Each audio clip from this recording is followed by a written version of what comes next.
Hola, ¿cómo les va? Bueno, mi nombre es Ezequiel Evangelista, soy profesor de filosofía. Este video está destinado principalmente a las y los estudiantes de sexto año de la Escuela de Educación Secundaria número 2 del pueblo de Carabelas, del municipio de Rojas, pero espero que pueda resultarles de interés y de utilidad también a estudiantes de otros cursos, ¿sí? De sextos de otras escuelas, ¿sí? En las que también dicto la materia. Bien, bueno, con algunas y algunos de ustedes ya tuvimos oportunidad de conocernos. Este, con otros y otras, bueno, quedará pendiente la presentación para nuestro próximo encuentro presencial. Hemos comenzado un poco trastabilladamente este ciclo lectivo, pero bueno, esta doble modalidad, presencial y virtual, nos permite bueno, avanzar de esta forma, al menos con los contenidos que quiero compartirles. Bueno, por todo esto decidí grabarles este video. Recuerden que armé una sala de Classroom para cada grupo. Allí tienen disponible el cuadernillo del primer trimestre.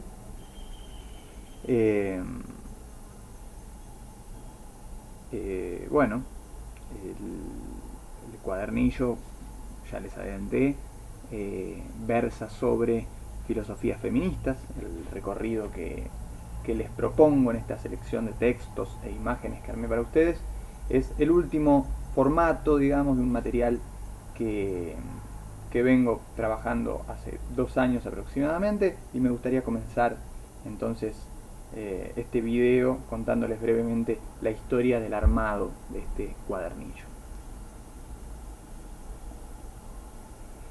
Además de dictar clases de filosofía en niveles secundario y terciario, hace ya 5 años que, junto con otros compañeros, organizo actividades de filosofía para todo público. El nombre de esta iniciativa es Filosoqué, y bueno, es un proyecto que comenzamos junto a quien fuera mi profesor de filosofía del secundario, el docente Juan Carlos Yauradó. El plan era, en principio, convidarles a los vecinos y las vecinas de Rojas y de los municipios aledaños las reflexiones de compañeros y docentes que yo tuve durante la carrera, ¿no? Yo estudié el profesorado de filosofía en la Facultad de Filosofía y Letras de la Universidad de Buenos Aires, de modo que en sus comienzos el ciclo de charlas-debate estuvo a cargo fundamentalmente de profesores y de estudiantes de esa casa de estudios. Desde el 2016 para acá hemos hecho aproximadamente 35 actividades en distintos espacios educativos y culturales de las ciudades de Rojas, Salto, Pergamino y Colón. Y bueno, con el paso del tiempo y el crecimiento del proyecto, hemos tenido oportunidad de recibir a pensadores y pensadoras de otras facultades de la UBA y también de otras universidades y de otras instituciones y movimientos sociales. El objetivo del ciclo es hacer circular conceptos de la filosofía o, en términos más generales, de las ciencias sociales, y generar espacios de intercambio y de producción del pensamiento, ¿sí? Espacios de intercambio y de producción colectiva del pensamiento, ¿sí? Un pensamiento que no se circunscriba, ¿sí? Unos espacios que no se circunscriban a lo que nos mandatan pensar y decir las agendas mediática y política. Ha habido en ese sentido actividades dedicadas a temas clásicos de la filosofía, como por ejemplo la relación entre el alma y el cuerpo. Ha habido charlas relativas a la obra de ciertos autores o autoras fundamentales de la historia de la filosofía, como podrían ser Friedrich Nietzsche, Michel Foucault, Judith Butler, etc. Y ha habido también charlas sobre temas que podríamos considerar relativos a la filosofía política contemporánea, ¿sí? Tal es el caso del pensamiento afrodiaspórico antirracista, sobre el que espero podamos trabajar durante el segundo trimestre. Y es el caso también de la filosofía feminista, que es justamente el espectro de pensamientos y de conceptos que les propongo para comenzar, ¿no? Bueno, resulta entonces que en 2018 nos visitaron Valentina Yona y Lucía Santilli, dos compañeras mías, amigas, con las que compartimos buena parte de nuestras cursadas en la facultad. Vinieron a participar del ciclo Filosoqué. Prepararon una charla que ofrecieron en la Escuela de Educación Secundaria número 5 de la ciudad de Rojas, un sábado por la tarde, por el mes de octubre de ese 2018, y al otro día replicaron esa misma charla en el Bachillerato Popular La Grieta, que funciona en el barrio Kennedy de la ciudad de Pergamino. La charla llevó por título Al feminismo y más allá, una aproximación a los feminismos. Y bueno, y para acompañar la exposición prepararon una presentación de Prezi, ¿sí? Es decir, unas láminas similares a las que se pueden armar con PowerPoint. Y bueno, este material era proyectado, digamos, una pantalla, mientras justamente las compañeras nos explicaban algunos de los grandes hitos, algunos de los grandes debates y algunas de las grandes luchas de los feminismos. Tras las actividades, Valentina y Lucía tuvieron la gentileza de dejarnos el Prezi, la presentación, el archivo, a nuestra disposición, y desde entonces siempre le dedico algunas clases al año a proyectar esas placas y compartir reflexiones relativas a las filosofías feministas, siguiendo un poco el hilo conductor que marcaron Valentina y Lucía, ¿no? El año pasado, como ustedes saben, las clases fueron virtuales en todos los niveles del sistema educativo. Yo estaba dictando una materia pedagogía correspondiente al primer año del profesorado de educación secundaria en lengua y literatura del Instituto Superior de Formación Docente y Técnico número 125 de nuestra ciudad de Rojas. Y tanto en ese curso como en otros cursos de nivel terciario y secundario, bueno, yo venía trabajando de forma virtual, armando tareas y grabando videos, ya sea para exponer algún tema o bien como devolución a los trabajos prácticos de las y los estudiantes. De modo que las placas del Prezi que utilizaron Valentina y Lucía para sus charlas y que luego utilizaba yo mismo en mis clases presenciales fueron reutilizadas para el armado de un video en cuyo guión y grabación participó también mi compañera, la etnomusicóloga y docente Lula Padilla, que también se ha formado en perspectiva de género. Bueno, el video está disponible, les dejo el link en la descripción de este video. Se trata de un material preparado, como les decía recién, para nivel terciario, con lo cual tiene un ritmo y una complejidad mayor al que nos propondremos aquí, pero se los comparto porque puede resultar un buen y apretado resumen de lo que será nuestro recorrido durante el primer trimestre.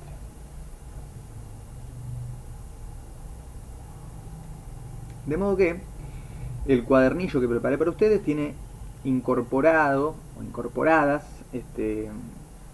muchas manos, muchas cabezas, y además, como veremos, el propio contenido que se desarrolla en el cuadernillo pasa revista de muchas voces, de muchas posiciones, muchas perspectivas que podemos llamar feministas, ¿no? El cuadernillo es, en ese sentido, creo yo, una manifestación de la producción colectiva del conocimiento de las que les hablaba antes, ¿no? Entonces, bueno, ya tienen disponible el cuadernillo para ir chusmeándolo, a ver qué les parece. Les recuerdo que sería importante que cuenten con el cuadernillo durante nuestros encuentros presenciales. Pueden tenerlo en formato digital, descargándolo en el celular o en algún otro dispositivo que puedan llevar a la escuela, o bien pueden imprimirlo, ¿no? Que es el formato anticuado que yo prefiero. Si bien las imágenes son a color, pueden imprimirlo en blanco y negro y podrán apreciar perfectamente toda la información. Para quienes quieran tener el cuadernillo impreso, les recuerdo que está disponible en las librerías Atenea y Ojana. Un último comentario en cuanto a los cuadernillos y nos metemos en el tema de este video, que es la efeméride del 24 de marzo, ¿no? Pero antes quiero hablarles de la portada del cuadernillo, ¿no? Acá se las voy a mostrar, por si todavía no la vieron. Este es el cuadernillo y esta es la portada, ¿no? Bueno, este es en realidad un antecedente, digamos, del formato final, pero pero bueno, básicamente lo que quiero contarles es que van a ver en la portada del cuadernillo un dibujo, ¿no? Este dibujo que circula de Úrsula, ¿no? Y un número, ¿sí? El número de una línea telefónica, el 144. Me gustaría entonces leerles rápidamente qué dice la portada y luego hacerles algunos comentarios al respecto.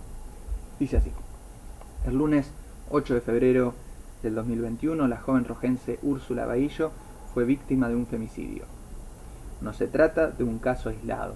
Según el Observatorio contra la Violencia, ahora que sí nos ven, al finalizar el mes de febrero del año 2021, se han registrado en Argentina 52 femicidios, uno cada 27 horas.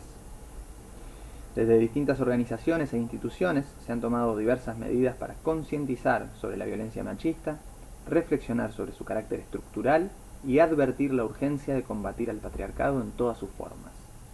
Desde el sistema educativo contamos con la Ley 26.150 de Educación Sexual Integral, como herramienta para abordar esta pérdida que ha sufrido nuestra comunidad y para transformar las distintas instancias de la sociedad que conducen a diferentes tipos de desigualdades y violencias, entre los cuales los femicidios son solo la versión más extrema y evidente. Si estás sufriendo violencia machista o conoces a alguien que esté atravesando una situación como esta, no dudes en comunicarte al 144, una línea gratuita y disponible las 24 horas que brinda atención, asesoramiento y contención frente a situaciones de violencia por motivos de género. Bien, un primer comentario relativo al cometido de esta portada, ¿sí? Quería aclarar que no es solo la portada de este cuadernillo de filosofía, sino que será también la portada de otros cuadernillos de diferentes materias de distintas escuelas del municipio, ¿sí? El proyecto surgió en una de las primeras capacitaciones docentes de este año. Las autoridades de la Escuela de Educación Secundaria número 5 nos sugirieron trabajar con cuadernillos para organizar mejor esta doble modalidad presencial y virtual que nos está tocando desarrollar en este ciclo lectivo.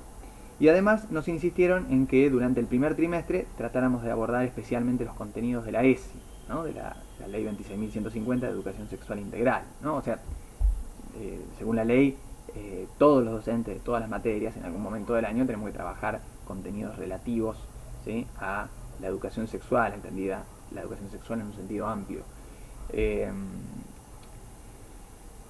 Sin embargo, no está especificado en qué momento o con qué herramientas, ¿no? Entonces, bueno, las autoridades de la Escuela 5 nos dijeron que sería bueno que comenzáramos por ahí, ¿no? El motivo por el cual nos proponían justamente comenzar por ahí fue este hecho lamentable que nos tocó sufrir como comunidad, que fue el femicidio de Úrsula. Fue entonces que surgió la iniciativa de armar una portada única para todos los cuadernillos, una primera plana que nos permita mantener viva la memoria de Úrsula. Que nos permita además generar instancias de debate sobre la problemática social de la violencia machista en las diferentes materias de la currícula y sobre todo que nos permita poner de relieve un servicio que el Estado ya ofrece. Me refiero a la línea 144, la línea telefónica 144, que depende del Ministerio de Mujeres, Géneros y Diversidad. Y este es un dato fundamental, porque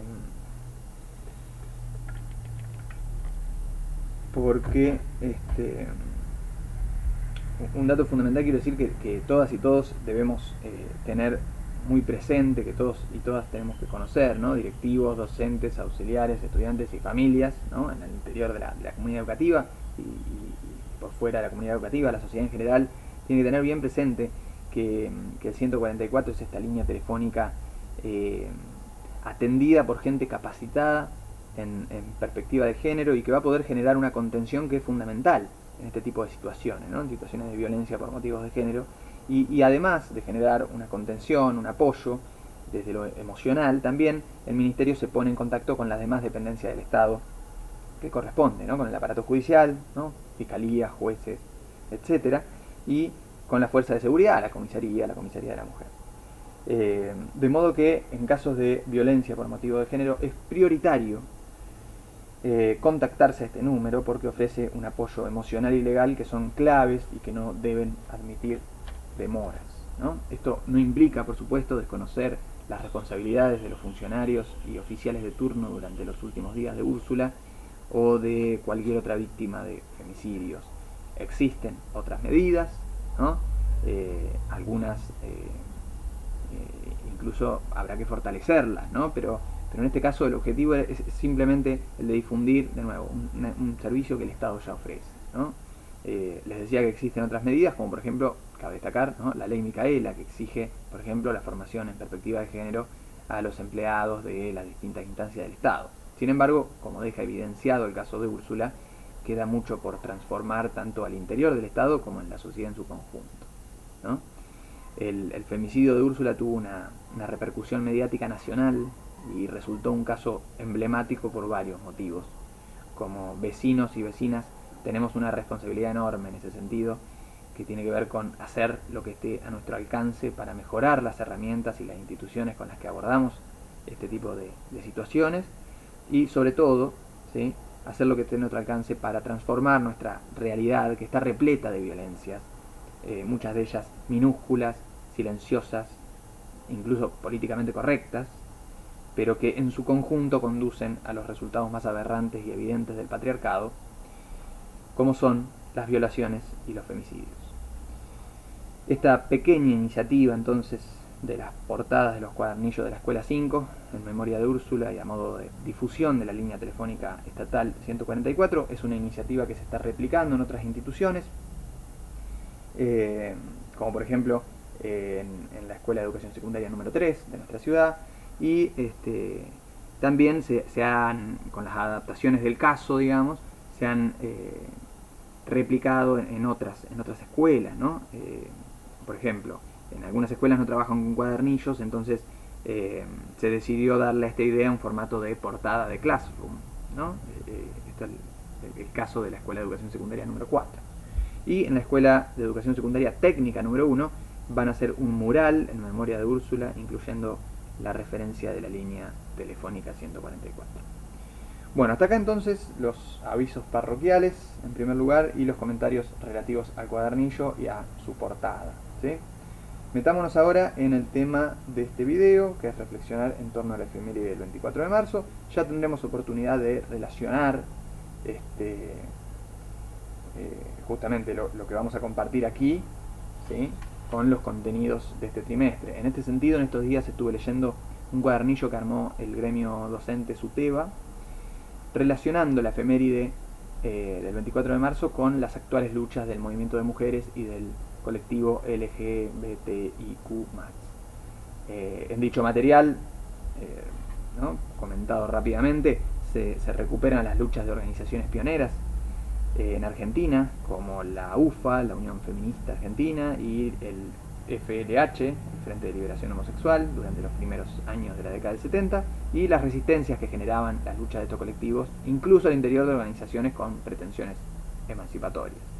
Luego tematiza la necesidad de distinguir la especificidad de los tipos de violencias y de torturas que sufrían las mujeres y las disidencias en los campos de concentración, llamados centros clandestinos de detención, de la última dictadura militar eclesiástico-civil en la Argentina, aunque destacando que el disciplinamiento de la mujer y la persecución de las disidencias no comenzó ni terminó con la última dictadura, ¿no?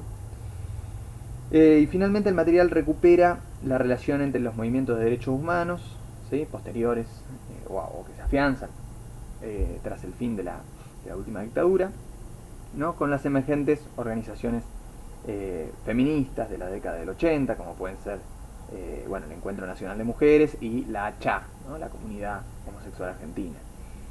Paradigmáticamente el material se detiene en el lazo que en diciembre del 2020 se ha hecho tan patente, ¿no?, entre los pañuelos blancos de las madres y abuelas de Plaza de Mayo y los pañuelos verdes del movimiento que conquistó la ley por la interrupción voluntaria del embarazo. Bueno, muy interesante material, muy recomendable. Se los dejo en el link, les dejo el link, mejor dicho, en la descripción de este video. lo que quiero compartirles hoy es un discurso que escribió y leyó el filósofo Diego Singer, el filósofo y amigo Diego Singer, frente a estudiantes de una escuela secundaria en la que él trabajaba. El texto forma parte de su libro Políticas del Discurso, Intervenciones Filosóficas en la Escuela, que está publicado por la editorial rojense Nido de Vacas. La editorial tiene 3 colecciones, una de poesía, una de narrativa y una de filosofía, ¿no? Que lleva por título justamente Filosoqué, ¿sí? Que es un espacio dentro de la editorial que funciona, digamos, como un registro más a largo plazo de algunas de las discusiones que nos damos en el seno del ciclo de charlas debate sobre el cual les hablaba antes, ¿no? La colección de filosofía de la editorial Nido de Vacas tiene hasta el momento 2 libros editados, ¿sí? La editorial en su conjunto tiene 10 libros publicados. Dentro de la colección de filosofía hay solo 2 hasta aquí. El primero es Literales Ausencias, una antología poética en homenaje a la vida y obra de Juan Carlos Yauradó, ¿sí? Que fue, como les contaba, mi profesor de filosofía en el secundario y con quien comenzamos este proyecto de charlas debate. Ya tendremos oportunidad de leer algo de Juan. Y en segundo lugar, el libro que vamos a leer ahora, ¿no? Que es el de Diego Singer, ¿sí? Diego ha visitado numerosas veces nuestra ciudad y los municipios de la zona en el marco del ciclo de charlas Filosoqué, y tuvo la generosidad, la inmensa generosidad de publicar con nosotros, con una editorial emergente, su hermoso y poderoso libro, del cual vamos a leer un discurso en esta oportunidad. Si todo sale bien este año, vamos a tener varias novedades relativas a la colección de filosofía, así que bueno, espero pronto estar contándoles un poco de estas novedades. Sin más preámbulos, vamos a leer a Diego Singer, un discurso relativo entonces a la efeméride del 24 de marzo, que se llama justamente Día Nacional de la Memoria por la Verdad y la Justicia. El texto tiene 3 apartados. El primero se llama Memoria, el segundo se llama Verdad y el tercero se llama Justicia. Y cada uno comienza con un pequeño epígrafe, ¿sí? En este caso del escritor portugués José Saramago. ¿Sí? Entonces el apartado llamado Memoria comienza con la siguiente cita: hay que recuperar, mantener y transmitir la memoria histórica, porque se empieza por el olvido y se termina en la indiferencia. José Saramago. Y ahora sí, comienza el discurso de Diego Singer. Los feriados nacionales y los actos patrios asociados a ellos son ejercicios de memoria política. Se trata de que una comunidad, una polis, recuerde lo que la constituye y de esta manera ponga en acto una memoria política colectiva. La elección de los días significativos para nuestra comunidad es también un ejercicio político. ¿Qué es lo que hace que una fecha sea especialmente significativa para una comunidad? Es algo que ella misma tiene que definir. Pero, ¿cómo hacer para que ese recuerdo se mantenga vivo y no se convierta en una pieza de museo aburrida y muerta que a pocos les interesa? ¿Cómo hacer para que ese pasado despierte en este presente? ¿Cómo hacer para que el pasado no aplaste a la vida y a la vez para que nuestro ritmo de vida no niegue el pasado que nos habita? Vivimos en un mundo en el que cada vez hay menos espacio para un tiempo cualitativamente diferente. El tiempo abstracto de los relojes es un tiempo intercambiable, sin contenido. Para un reloj, 24 horas de hoy son iguales a 24 horas de mañana. En cambio, los calendarios señalan días especiales, días para suspender nuestras actividades cotidianas y conectarnos con un pasado que forma parte de lo que somos. Pensemos, por ejemplo, en una comunidad religiosa. Para el judaísmo, el sábado es un día diferente a los otros 6 días de la semana. Practicar el sábat implica destinar un día entero a la comunión entre el pueblo y su divinidad, suspendiendo lo que se haría en cualquier día normal. Nuestra vida moderna cada vez deja menos posibilidad de que suspendamos un tiempo de la producción y el goce para permitirnos rememorar. Parece que para muchos un feriado es un día para vacacionar o descansar, un día más en la infinita sucesión de producción y goce a la que estamos arrojados. Y si la memoria es muchas veces complicada de mantener, ¿qué sucede cuando lo que recordamos es enormemente doloroso. Tuve la oportunidad de visitar 2 espacios permanentes para la memoria del dolor, el Museo del Holocausto en Jerusalén y el Memorial Park de Hiroshima en Japón.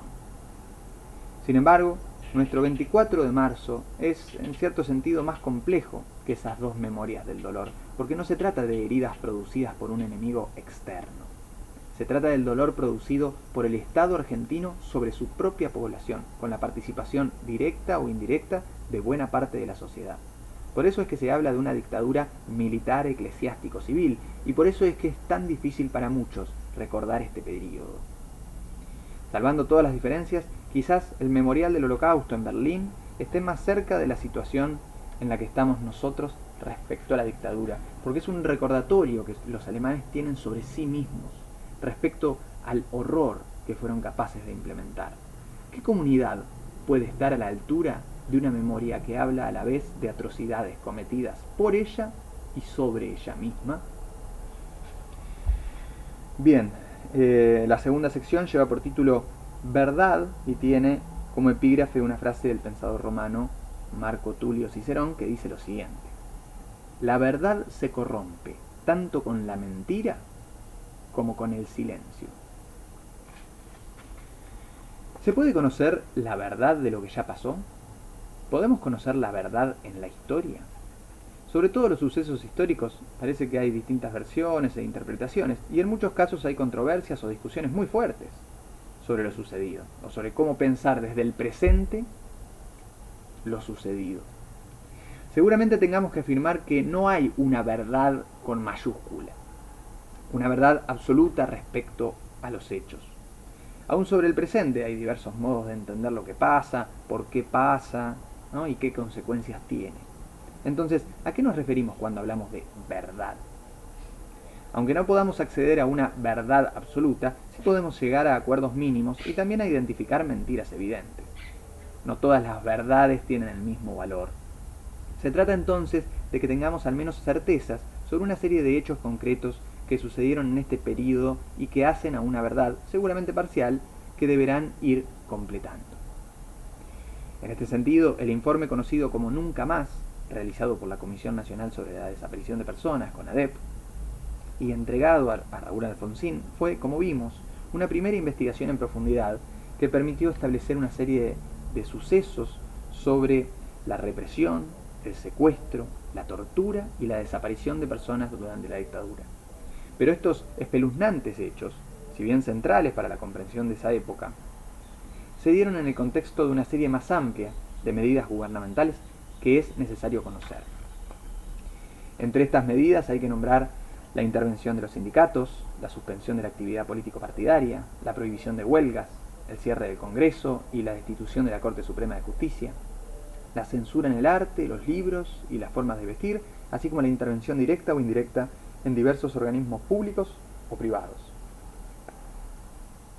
Esta gran operación tuvo la intención de desactivar la enorme e intensa participación política presente en esa época en nuestro país, infundiendo el terror, ejerciendo un control permanente sobre la población, promoviendo el aislamiento, es decir, destruyendo los diferentes niveles de politicidad existentes. Lo que aconteció antes, durante y después de la dictadura, algunos de cuyos efectos siguen sucediendo hoy, fue cristalizado en una serie de palabras, en algunos términos que seguramente ustedes no conozcan completamente y que son, de algún modo, indispensables para comenzar a pensar en lo que significó y significa esta época para nosotros. La verdad que intentamos de alguna manera reconstruir se nos aparece en un lenguaje específico, porque la verdad solo puede empezar a descubrirse si la nombramos. Dictadura, subversión, terrorismo de Estado, desaparecidos, centros clandestinos de detención, grupos de tareas, habeas corpus, vuelos de la muerte, madres de Plaza de Mayo, noche de los lápices, apropiación de recién nacidos, nunca más, juicio a las juntas, ley de obediencia debida, ley de punto final, indultos. Pasa algo en relación a la verdad que seguramente sea inevitable. No podemos evitar la impresión de haber recorrido solamente un sector de ella, de sentirnos en falta y de tener conciencia de que, más que estar constatando una verdad, no estamos sino mirando lo sucedido desde cierta perspectiva. En este sentido, Como toda selección de hechos implica un posicionamiento, quizá la pregunta sea una herramienta más adecuada que la afirmación para el acercamiento a algo que podamos llamar verdadero. Me gustaría plantear al menos una pregunta para tratar de encontrar una verdad que no sea solamente fruto de una selección de hechos, sino que se torne verdad al permitirnos recorrer un problema genuino, una problemática que se vuelva verdadera aún para nosotros hoy. ¿Cuál es el precio que estamos dispuestos a pagar por una vida segura? Es decir, ¿cuántas violaciones a la ley, cuántas persecuciones políticas, cuántas torturas, cuántas formas de la censura, qué tipos de vigilancia y control vamos a demandar para resolver problemas que tengan que ver con lo que consideramos nuestra seguridad? Desde esta perspectiva, me gustaría dejar planteado al menos el problema de que los actos ilícitos que el Estado comete cotidianamente sobre sus propios ciudadanos son solamente posibles si hay una fuerte demanda social de seguridad motorizada por el miedo. Vamos a leer ahora entonces la tercera y última sección de este discurso. Lleva por título Justicia y tiene como epígrafe una cita del pensador hindú Mahatma Gandhi, que dice lo siguiente: ganamos justicia más rápidamente si hacemos justicia a la parte contraria. La demanda de justicia en relación a los crímenes de lesa humanidad cometidos durante la dictadura fue y sigue siendo una de las principales marcas de cómo nuestro país ha transitado la post-dictadura. En este sentido, el juicio a las juntas, realizado en 1985, se tornó un hecho histórico a nivel mundial, ya que la condena a las figuras máximas que gobernaron durante la dictadura fue realizada por la sociedad civil del mismo país que había padecido esos crímenes, y no por alguna potencia extranjera. Se juzgó a quienes sostenían que habían ganado una guerra, y se demostró en ese juicio que lo que había sucedido era un plan sistemático organizado por las más altas jerarquías del ejército para secuestrar, torturar, desaparecer, asesinar a un enorme número de ciudadanos de este país. Y a pesar de que dictaduras similares a la nuestra realizaron crímenes del mismo tipo en gran parte de los países de nuestra región, Argentina fue el único país que llevó a juicio a sus ex gobernantes de facto. Aunque, como vimos, estos juicios condenaron solamente a las cúpulas militares y no a los actores directos de los crímenes, una vez que la Corte Suprema de Justicia dictaminó en el año 2005 la inconstitucionalidad de las leyes de obediencia debida y punto final, se comenzó a avanzar también con los juicios sobre los responsables materiales de asesinatos, desapariciones y apropiaciones de niños. Estos juicios todavía se están llevando a cabo. Hay que remarcar que el pedido de los familiares y víctimas directas de los crímenes cometidos por el terrorismo de Estado no fue el de la venganza, sino el del enjuiciamiento de los responsables con todas las garantías constitucionales que ellos mismos habían suspendido. Un anciano, Jorge Luis Borges, escribió estas líneas después de presenciar una jornada de los juicios.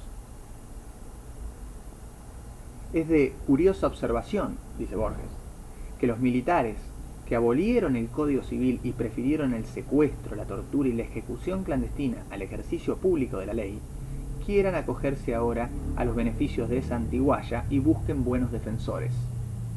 No menos admirable es que haya abogados que, desinteresadamente sin duda, se dediquen a resguardar de todo peligro a sus negadores de ayer.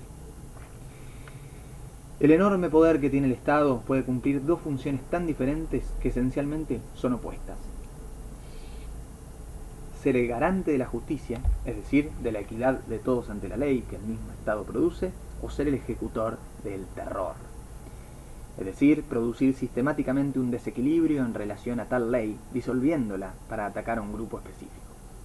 ¿Qué puede ser para nosotros el ejercicio de la justicia? Primero, una relación un poco más estable con esa verdad, a veces escurridiza, de la que hablábamos antes. Las pruebas, los testimonios, las hipótesis que un juez o un jurado sopesa y determina como las más certeras, nos permiten sostener más sólidamente lo que ha sucedido. Pero la justicia, además, declara una culpa, una condena, impone a los culpables una pena. En este caso, en el que los crímenes cometidos son tan graves y las heridas colectivas que han causado tan profundas, Esas condenas aportan al menos la sensación de que la impunidad de los poderosos puede encontrar su límite. Se juzga y se condena a quienes se arrogaron el lugar de jueces, salvadores y verdugos.